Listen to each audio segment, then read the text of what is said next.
Hey guys, welcome to my course and my lecture of Geometric Progression Practice Session. It is presented by me, Shubham Srivastav, Corporate Trainer with Sagar Group of Institution, Bhopal, and Educator at an Academy. So let's start today's session. It is a practice session based on geometric progression. So let's talk about the first question. There is the first question, and our first question is, find the nth term of the following series 5, 10, 20 and 40. ये आपके सामने एक series दे रखी है. आपको इसका क्या करना है, आपको नाइन्थ टर्म यहाँ पे फाइंड आउट करना है.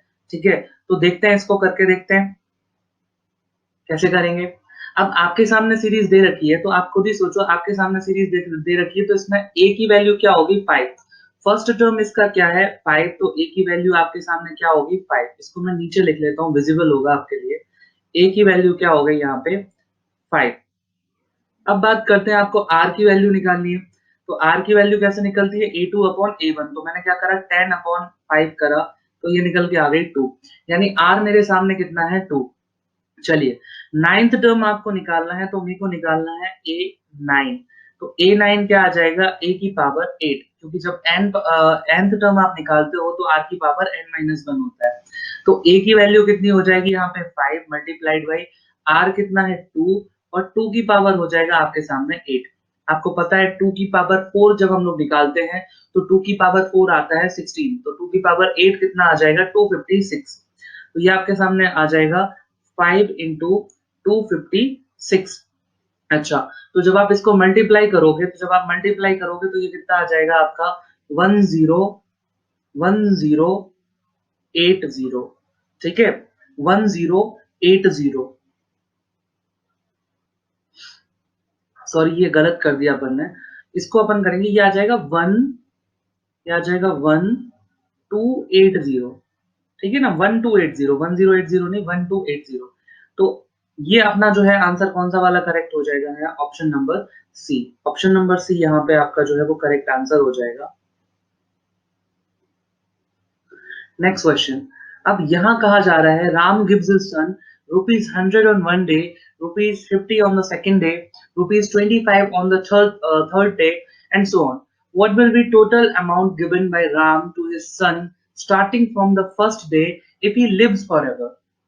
तो राम है भैया, ये पहले दिन क्या करता है, ₹100 देता है अपने सन को, अगले दिन देता है ₹50, उसके अगले दिन देता है ₹25. तो ये इस तरह से करते जाएगा. अगर ये हमेशा रहते हैं, हमेशा मतलब इनफाइनाइट की बात हो रही है. अब यहाँ देखो एक जीपी बन रही है, 100 के बाद 50 आ रहा है, 50 के बाद 25 आ रहा है. तो अगर अपन लोग आर निकालें इस जीपी का, तो आर कितना आ रहा है 50 अपॉन आप कर दो 100. तो ये आपके सामने आपका इसका आंसर आ जाएगा 1/2. ठीक है, तो 1/2 आपका आर हो जाएगा. अगर हम लोग बात करें ए की यानी फर्स्ट टर्म की, तो फर्स्ट टर्म आपके सामने जो है वो 100 हो जा रहा है. आपको अल्टीमेटली ये क्या कहना चाह रहे हैं कि अगर वो हमेशा रहेंगे, इसका क्या मतलब है कि आपसे एस इनफाइनाइट पूछा जा रहा है, सम ऑफ इनफाइनाइट टर्म्स. तो सम ऑफ इनफाइनाइट टर्म्स क्या होता है, ए अपॉन 1 माइनस आर. और ये कब लगता है, ये फॉर्मूला आपका तब अप्लाई होता है जब आपका आर 1 से छोटा हो. तो 1 से छोटा आपका आर है 1/2 है, तो आप इसको क्या करोगे, ए की जगह आएगा 100 अपॉन 1 माइनस 1/2.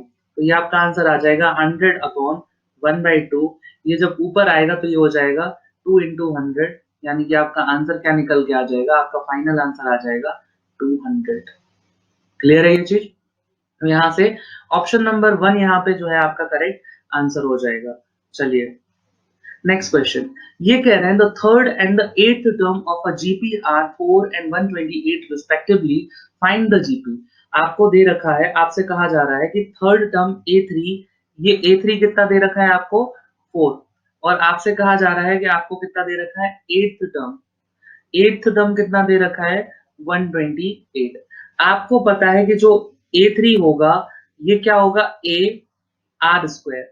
ठीक है, और जो A8 होगा ये आपका क्या होगा A r की पावर 7. तो अगर मैं डिवाइड कर दूं A8 अपॉन A3 से, ठीक है, तो AR आप खुद ही सोच के देखो कि AR कितना मैंने बताया, A r की पावर 7, और अपॉन में A3 कितना हो गया A r स्क्वायर. तो A से A कैंसिल हो गया, R स्क्वायर से आप इसको कट करोगे तो आ जाएगी आपका, ये आ जाएगा 5.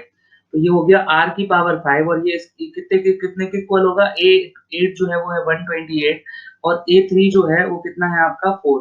तो ये जब आप इसको कट करोगे तो ये कितना आ जाएगा आपके सामने 32। तो r की पावर, आप सोचो ना, r की पावर इक्वल हो गई 32 के, और 32 होती है 2 की पावर 5, यानी r की आपके सामने वैल्यू कितनी आ गई 2। r की वैल्यू कितनी आ गई 2। अब r की वैल्यू 2 आ गई तो आपको a की वैल्यू यहाँ पे फाइंड आउट करनी है।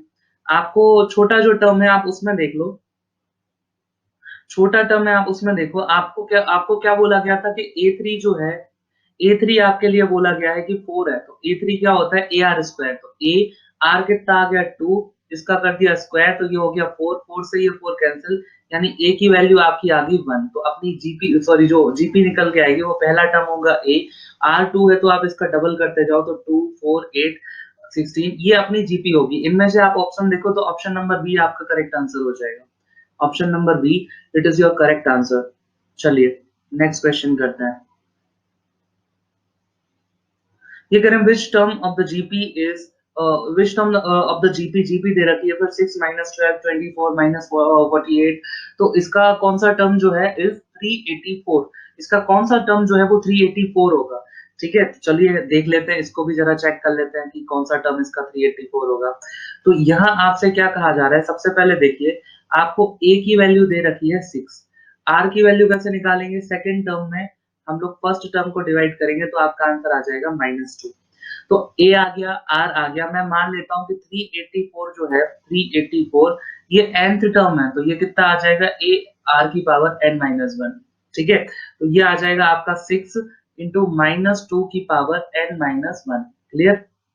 चलो, तो आपका 6 जो है 6 से आप इसको कट कर दो, 6 से आप इसको कट करोगे तो 6 6 आर 36, 2 बचेगा तो 24, 6 4 आर 24। तो आपके सामने आ गया -2 और इसकी पावर आ गई n-1 और इक्वल्स आ गया 64। तो 64 जो है 64 2 की पावर 6 भी होता है और -2 की पावर 6 भी होता है। ठीक है ना, तो इसको आप ऐसे एक्सप्रेस कर सकते हो -2 की पावर 6, आप इसको ऐसे भी एक्सप्रेस कर सकते हो, क्योंकि अगर इवन पावर होती है तो आपका आंसर पॉजिटिव हो जाता है, तो -2 की पावर भी 6 करोगे 64 हो जाएगा। तो यहाँ से आपकी जो है n-1 की वैल्यू कितनी हो गई 6, तो n की वैल्यू कितनी हो गई 6 + 1 यानी कि 7। आपका 7 क्या हो जाएगा, आंसर हो जाएगा, यानी 384 जो है इस सीरीज का 7th टर्म होगा। तो option number B is your correct answer.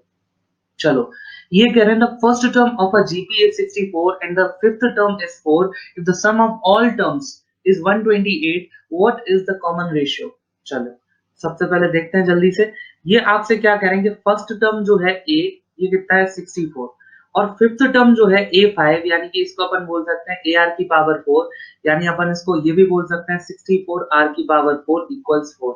ठीक है, तो यहां से इस इक्वेशन से r की पावर 4 कितना आ गया 4/64, इसको आप कट करोगे तो 1/16 आ जाएगा, 1/16 यानी कि 1/2 की पावर 4 की बात हो रही है। तो यहाँ पे r आपका कितना आ गया 1/2, आपका r कितना आ गया यहाँ पे 1/2, तो ये चीज होगी। अब आपको याद हो गया कि अब आपको याद होगा कि r की जब अपन लोग बात करते थे, r अगर 1 से छोटा है तो अपन उसकी इनफाइनाइट सीरीज निकाल सकते थे, और ये कह रहे हैं कि सम ऑफ ऑल टर्म्स इज 128। मतलब जब ऑल टर्म्स की बात आ रही है, इसका सीधा सा मतलब है कि ये इनफाइनाइट टर्म्स का सम बात कर रहे हैं। तो इस केस में क्या हो जाएगा, इनफाइनाइट टर्म्स का सम क्या होता था, एस इनफाइनाइट इक्वल्स, ये होता था a अपॉन 1 माइनस r। तो s इनफाइनाइट मैंने बोल दिया 128 है, a की वैल्यू है 64। ठीक है, a की वैल्यू यहाँ पे क्या थी 64, आपसे पूछा क्या है, आपसे कॉमन रेशियो पूछा है। ठीक है, a की वैल्यू थी आपकी 64। अच्छा, इसकी जरूरत ही नहीं पड़ी, जब आपको यहाँ पे फिफ्थ टर्म दे रखा, देखो कई बार ये भी हो सकता है क्वेश्चन में, आपको जब यहाँ पे फिफ्थ टर्म दे रखा था, आपने r की वैल्यू तो उधर से ही निकाल ली, अब ये सम ऑफ ऑल टर्म्स तो इन्होंने यहाँ पे जबरदस्ती परेशान करने के लिए एक तरीके से दे दिया आपको। ठीक है ना, ये आप देखो किसी भी एक तरीके से निकाल सकते थे, या तो आपने जैसे पहले ही निकाल लिया है, अगर आप इस फॉर्मूले से निकालते फिर आपको यहाँ पे फिफ्थ टर्म की जरूरत नहीं थी।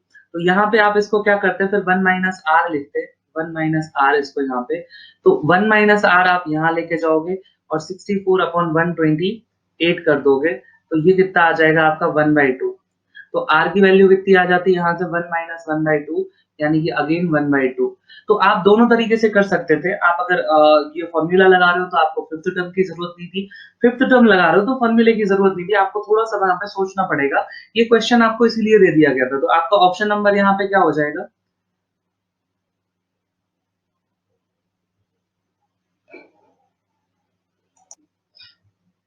ठीक है ना, तो आपका ऑप्शन नंबर सी आपका करेक्ट आंसर हो जाएगा इस वाले पर्टिकुलर क्वेश्चन में। चलिए नेक्स्ट क्वेश्चन करते हैं।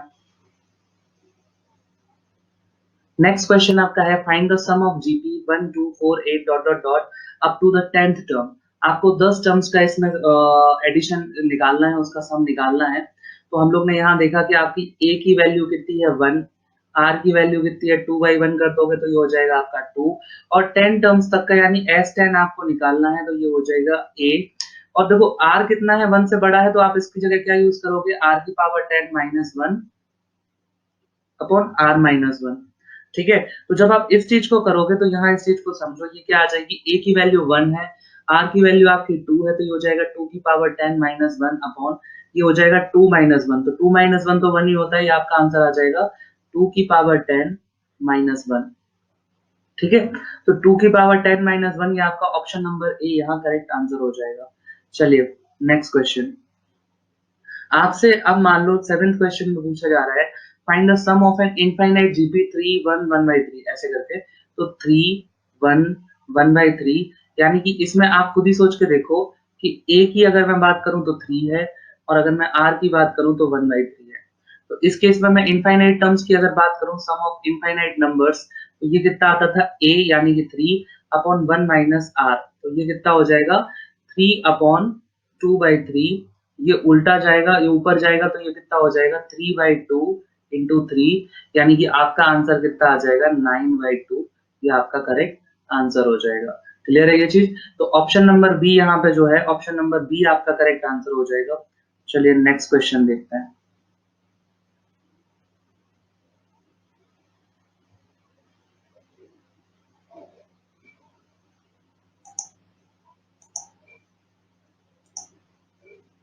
ठीक है, नेक्स्ट क्वेश्चन यहाँ पे आपसे क्या कह रहा है, how many terms of the following GP 64 32 16 dot dot dot has the sum 127 and 1/2।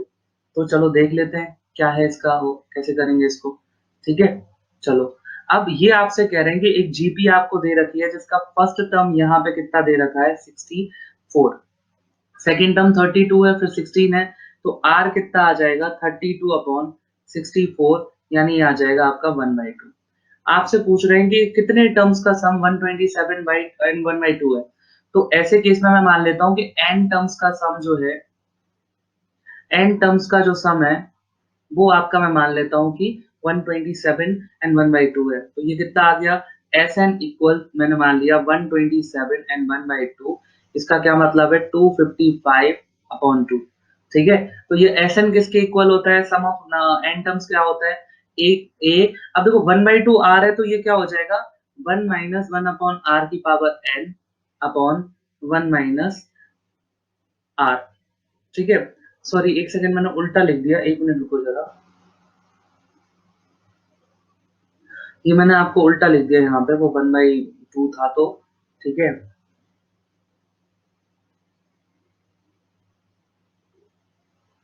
अब ये क्या हो जाएगा 1 माइनस आर की power N upon 1 minus R. तो जब आप इसको सॉल्व करोगे तो वन की ए की वैल्यू है आपके सामने 64, ये कितना आ जाएगा 1 माइनस 1/2, इसकी पावर आ गई एन, और अपॉन में आ गया 1 माइनस 1/2। ठीक है, तो अपन लोग इसी को सॉल्व करते हैं। इसको कैसे करेंगे, 255/2 इट इज इक्वल टू 64, ठीक है, इंटू 1 माइनस 1 अपॉन 2 की पावर n, और अपॉन में आ गया आपका 1/2। क्लियर है, ये कितना हो जाएगा आपका यहाँ पे निकल के आ जाएगा, ये हो जाएगा आपका वन, ऊपर अगर इसको लेके आएंगे तो ये कितना आ जाएगा 2 से मल्टीप्लाई होगा तो ये हो जाएगा 128 1 माइनस 1/2 की पावर है। क्लियर है, और ये इक्वल किसके है 255/2 के। ठीक है, चलो अगला स्टेप देखते हैं, इसके बाद हम लोग को क्या करना पड़ेगा। अब मान लेते हैं यहाँ पे ये विजिबल है इस पे, हाँ विजिबल है। चलो अब हम लोग क्या करते हैं, यहाँ पे हम लोग ये ले लेते हैं कि 255 जो है और अपॉन में जो 2 है, मैं 128 को यहाँ लेके आ जाता हूँ और ये इक्वल हो जाएगा 1 माइनस 2 की पावर n। ठीक है, तो ये जो चीज है ये बन जाएगी 255 अपॉन 256। क्लियर है ये चीज? इसको मैं इस तरीके से भी लिख सकता हूँ, इसको मैं लिख सकता हूँ 1 अपॉन 1 माइनस 256। क्लियर है ये चीज? तो जब अपन ऐसे करके लिखेंगे तो यहां से इन दोनों में कंपेयर करो, 1 से 1 कट जाएगा, तो 1/2 की पावर n इक्वल्स टू कितना हो जाएगा, 1/256। तो इस हिसाब से 2 की पावर n जो होगा वो किसके इक्वल हो जाएगा, 256। और 256 कितना होता है, 2 की पावर 8। तो n की वैल्यू यहां से कितनी आ जाएगी, 8। यही आपका करेक्ट आंसर है। आपका option number A will be the correct answer. Okay,